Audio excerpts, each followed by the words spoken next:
مجھے ایک صاحب نے سوال پوچھا، کہنے لگے میلاد کس کو منانا چاہیے؟ میں نے کہا اس بیٹی کو منانا چاہیے میلاد جو زندہ ہوتی تھی تو دفن کر دیا جاتا تھا، پر میرے رسول نے فرمایا اب جو بیٹی پالے گا نا میں اس کا بازو پکڑ کے جنت میں ساتھ لے کے جاؤں گا۔ میں نے کہا میلاد اس ماں کو منانا چاہیے جس کا بیٹا گلے میں رسی ڈال کے ماں کو منڈی میں بیچ آتا تھا۔ میرے مصطفیٰ کریم نے فرمایا جنت 7 آسمانوں کے اوپر سدرۃ المنتہا کے پاس تھی، پر میں نے وہاں سے کھینچ کے لا کے ماں کے قدموں کے نیچے رکھ دی ہے۔ میلاد اس باپ کو منانا چاہیے جس کی اولاد ڈنڈوں سے مارتی تھی، پر رسول کریم علیہ السلام نے فرمایا سن لو سن لو سن لو، اب جس کا ابا راضی ہوگا اسی کا اللہ راضی ہوگا۔ میں نے کہا میلاد اس غریب کو منانا چاہیے جو بھینس کی طرح بکری کی طرح منڈی میں بکتا تھا، پر مصطفیٰ میں کالے رنگ والے حبشی غلام کو سینے سے لگا کے کہا غریبوں کو چھوٹا نہ سمجھنا، میں اللہ کے رسول جب جنت میں جاؤں گا تو آگے بھی غریب ہوں گے، پیچھے بھی غریب ہوں گے، دائیں بھی غریب ہوں گے، بائیں بھی غریب ہوں گے۔ فرمایا امیر ویٹنگ لسٹ میں ہوں گے، 500 سال بعد جنت میں جائیں گے، غریبوں کے لیے جنت کے دروازے 500 سال پہلے ہی کھلوا دوں گا۔ اسے منانا چاہیے، میلاد منانا چاہیے۔ اور میں نے کہا مولوی صاحب تجھے پوچھتا کوئی نہ، تیرا ذکر کوئی نہ کرتا، لیکن تو ممبر پہ بیٹھا ہے، تو محمد عربی کے نام کا کھا رہا ہے، تو علی کے نام کا کھا رہا ہے، تو عمر عثمان اور ابو بکر کے نام کا کھا رہا ہے، تو اسنین کا صدقہ کھا رہا ہے۔ تجھے نہ تیری کبھی کسی نے برادری پوچھی، نہ کبھی تیرا کسی نے ایڈریس پوچھا، نہ کبھی کسی نے تیری سند پوچھی۔ لوگ تیرے نعرے لگاتے ہیں، لوگ تیرے ہاتھ چومتے ہیں، پھر مان جا کہ تجھے صبح بھی میلاد منانا ہے، شام بھی میلاد منانا ہے، اور تجھے یہ کہنا چاہیے خس خس جنہ قدر نہیں میرا ایتے صاحب نو بڑھایا میں گلیاں دا روڑا کوڑا ایتے محل چڑھایا سانگا، تیرا کام تھا تیری آنکھیں بھیگی رہتی۔ اور اس بوڑھے کو بھی میلاد منانا چاہیے جس کے بارے میں میرے نبی پاک نے فرمایا سفید داڑھی والے کی جس نے عزت کی اس نے تو رب کی عزت کی،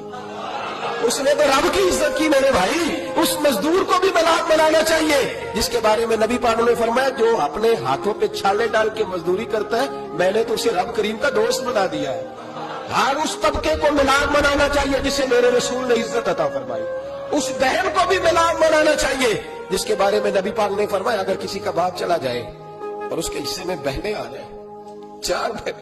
3 بہنیں یا 2 بہنیں بیاہ کے جو آیا تم پہ سے، میرے محبوب نے فرمایا میری انگلیاں جڑی ہوئی ہیں نا اس طرح میں اسے اپنے ساتھ جوڑ کے جنت میں لے کے جاؤں۔ اس بہن کو میلاد نہیں منانا چاہیے۔ میرے رسول پاک نے فرمایا جس کی بیٹی واپس آ جائے، طلاق ہو گئی یا بیوہ ہو گئی، واپس آ گئی، نہ بچ سکی واپس آ گئی، فرمایا واپس آنے والی بیٹی کی جو باپ خدمت کرے گا میرے رسول پاک فرماتے ہیں میں قیامت میں اس کا سفارشی بنوں گا۔ تو اس بیوہ کو اور طلاق یافتہ کو میلاد نہیں منانا چاہیے، وہ اس رسول کا ذکر نہیں کرے گی جس نے اتنا درجہ دے دیا، اتنا نواز دیا، اور تجھے تو صبح شام میلاد کرنا چاہیے تھا، تجھے تو صبح شام درود کرنا چاہیے تھا، سلام کے گجرے بھیجنے چاہیے، یا رسول اللہ کہتے تیری زبان جو ہے وہ ہر وقت تب رہنی چاہیے تھی، تو بحث کر رہا ہے، تو اس پہ دلیلیں دے رہا ہے، تو اس پر باتیں کر رہا ہے۔ حضرت عمر سے پوچھنا، حضرت عمر سے جناب اسامہ بن زید رضی اللہ تعالیٰ عنہ حضور کے غلام تھے، نبی پاک ان سے بڑا پیار کرتے تھے۔ ایک جنگ میں پیسے آئے، حضرت عمر فاروق رضی اللہ تعالیٰ عنہ نے 25,000 دیا اپنے بیٹے کو، اور اسامہ بن زید کو 50,000 دینار دیے۔ بیٹا کہنے لگا ابا جی وہ تو چھوٹے ہیں میں بڑا ہوں، وہ حضور کے زمانے میں بچے تھے میں جہاد کرتا تھا، یہ آپ نے کیا کیا؟ حضرت عمر رو پڑے، کہنے لگے بیٹا یہ تیرے باپ کے ساتھ پر جو عزت کے بال ہے یہ مصطفیٰ کے اگائے ہوئے۔ نبی پاک اسامہ سے نبی پاک کا پیار بڑا تھا، حضور کی محبت بڑی تھی۔ بیٹا اس کے ناک سے ریٹ نکلتی تھی تو رسول پاک اپنے ہاتھوں سے صاف کر دیتے تھے،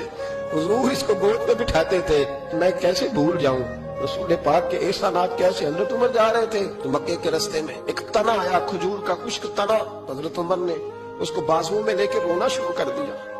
عمر کیا ہوا؟ کہنے لگے یہاں تو میں اونٹ چرایا کرتا، یہاں میرا باپ مجھے مارا کرتا تھا، دیکھو آج عمر نعرہ لگاتا ہے تو کیسر و کسرا کا او بھائی اصلہ نال جنے کی کریے، ہاں اصلہ نال جے اصلہ نال جے نیکی کریے تے او نسلاں تاک نہیں بھول دے، ہاں بے اصلہ نال نیکی کریے تے پھول کنڈیاں نال تول دے۔ اور سن تیری دنیا بھی حضور کے صدقے بنی اور تیری قبر میں بھی کوئی ساتھ نہیں جائے گا، کوئی ساتھ نہیں جائے گا، قبر میں بھی مصطفیٰ کریم صلی اللہ ہو۔